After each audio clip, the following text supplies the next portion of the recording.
trying to limit them as much as possible. And I mean, we have them, we have a 2-goal lead there with 10 minutes to go. They get one back right away. And then, like I said, another tough, last time we played them, there's some fluky goals that went in against us. And tonight's kind of, it's too bad to lose that way when, we're probably deserve to win. But, again, yeah, I mean, that team can sting you at any point because they're so dynamic.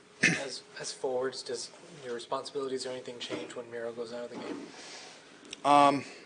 I mean, obviously it's a huge hole. He's one of the best defensemen in the league, and when you lose him, it's tough. But I think we got the guys back there to step up, and there's it's next man up mentality. So we're going to need guys to. If we'll see how long he's out. Hopefully not long or at all. But we'll need guys to step up and try and fill some big shoes. That pass you had to Pavelski, I mean, is that just another sign of just how comfortable you're becoming with a lot of these players here? Yeah, obviously, I got to look on the power play there with that unit, and Pav and I seem to be able to find each other when we're out there. We're not out there together too much, but he did a really good job just getting open, and Miro froze everybody, slid it over, and it was a pretty open lane for me I just had to put it in his wheelhouse.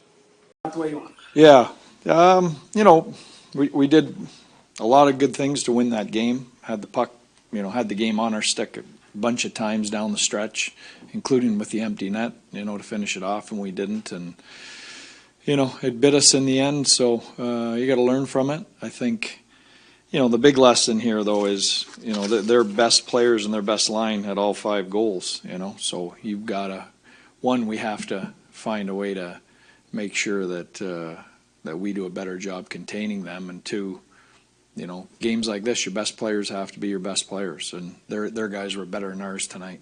Any update on Miro? No, we'll have some testing done and see. I'll probably have some more for you tomorrow. What kind of playoff series would this be? It just seems like you two are starting. Yeah. Yeah, I mean, I'm sure, but there's a lot of good teams. Winnipeg, there's a lot of good teams in our division and on our side, so I don't. There's no easy playoff rounds, but that's a great hockey team for sure. Long stretches in the game, it looked like you guys just had so much zone time. Is that pretty much the best defense that you can play? Just have the puck in the zone like that? Absolutely. And we talked in the third about that's the best defense against McKinnon and that group is to make them stop and defend in their own end. And I thought we did that. We did some really good stuff tonight that can't get lost in the final result because of a bounce at the end and overtime. In what ways, as a coach, do you feel Miro's absence the most? I know he does so much, but yeah, when that does happen, I mean, is it overtime? At what point do you feel it? Yeah, well, you feel it everywhere. He impacts the game, like Makar does for them. Every time they're on the ice, they control the game. So, we'll miss him in all those areas, but other guys have to step up and seize opportunities. There's injuries everywhere in the league, and you got to deal with it and keep moving forward. The All-Star selections came out today. Nathan McKinnon, obviously on Colorado's side, and then Jake Oettinger for you guys. What's it mean for guys to be selected to represent their organization? Well, it's a great honor, and I'm really happy for Jake. I think his body of work, when you look at the last, probably 15 months is elite. You consider what he did last year in the playoffs, dealing with the injury he dealt with.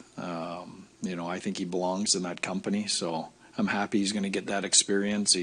As a young guy, I think it can be really beneficial for you to be in that environment around those type of players. Robertson got to do it last year, so I'm glad one of our younger core guys is getting an opportunity to do that.